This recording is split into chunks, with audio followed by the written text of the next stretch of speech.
मग आम्ही काय केलं, एक्स पायलट, जे पायलट व्हीएसआर कंपनीमध्ये काम करत होते, जे इंजिनियर व्हीएसआर कंपनीमध्ये काम करत होते, डीजीसीएचे एक्स अधिकारी जे व्हीएसआरला ओळखून होते, या सर्व लोकांची चर्चा केल्यानंतर तुमच्यातले काही अभ्यासू आणि रिसर्च करणारे पत्रकार सुद्धा अशा लोकांना भेटल्यानंतर ह्या गोष्टी समोर आल्या. फ्लाईट ड्युटी टाइम लिमिटेशन 12 तास गॅप लागतो.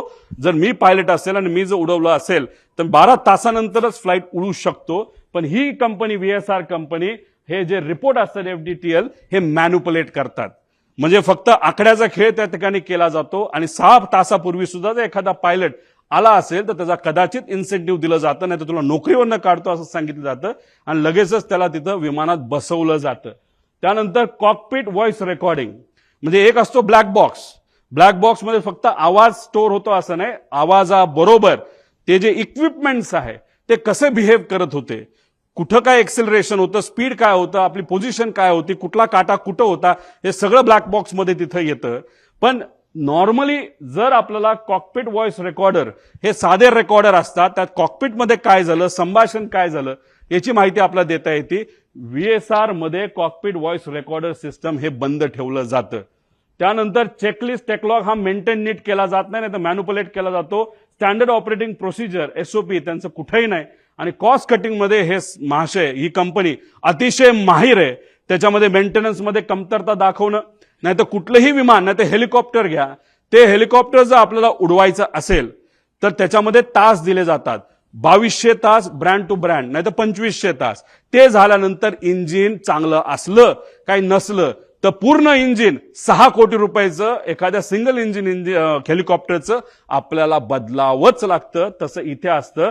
पण या कंपनीकडनं तिथं टायमिंग हे कुठेतरी चेंज केले जातात, मॅन्युपुलेट केले जातात आणि त्यामुळेच कुठेतरी ही घटना घडतात असं आमच्या सगळ्यांचं त्याच्यामध्ये मत आहे.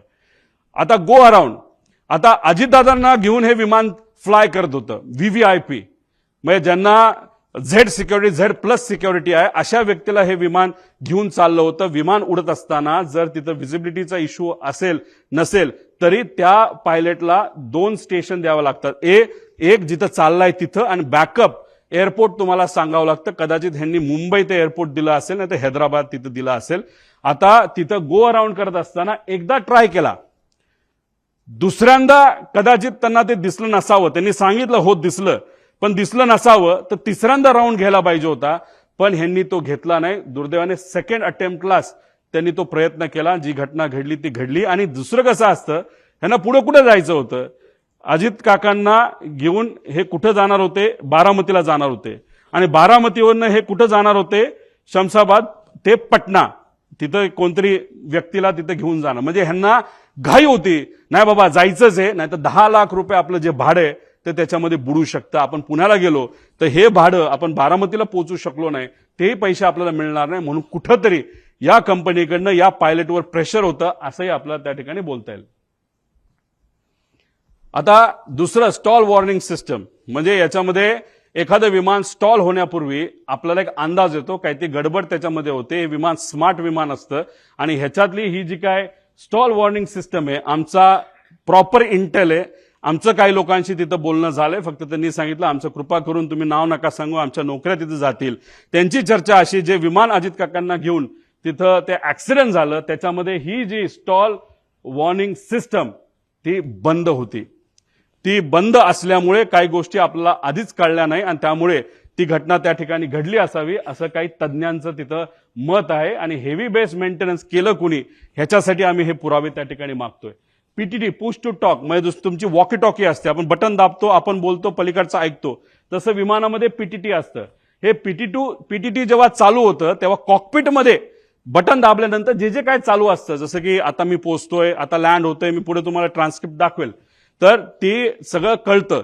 तर जेव्हा मेन पायलट हा जर कपूर असेल तर पाठक ज्या पायलट होत्या ह्या को पायलट होत्या. को पायलट जनरली ते इंटरॅक्शन करतात एटीसीची. तेव्हा ती पीटीटी त्यांनी दाबलं होतं, तेव्हा त्या वातावरणामध्ये ते जेव्हा शेवटचं वाक्य ओ शिट होतं तेव्हा सुद्धा, त्याच्या आधी सुद्धा त्या विमानामध्ये कुठंच ही वॉर्निंग सिस्टीमचा आवाज येत नव्हता. पीटीटी दाबून सुद्धा शुकशुकाट होता, म्हणजे ही सिस्टम तिथं बंद होती असं आमचं त्या ठिकाणी म्हणणं आहे. आणि त्यासाठी जे एटीसीचं रेकॉर्डिंग आहे ते तुम्ही चेक केलं पीटीटी दाबल्यानंतर त्याच्यामध्ये कुठेही ते वॉर्निंग तिथं आल्या नाहीत आणि ब्लॅक बॉक्स जेव्हा रिकव्हर केला जाईल त्यानंतर आपल्याला बऱ्याच गोष्टी या बाबतीतला कळतील.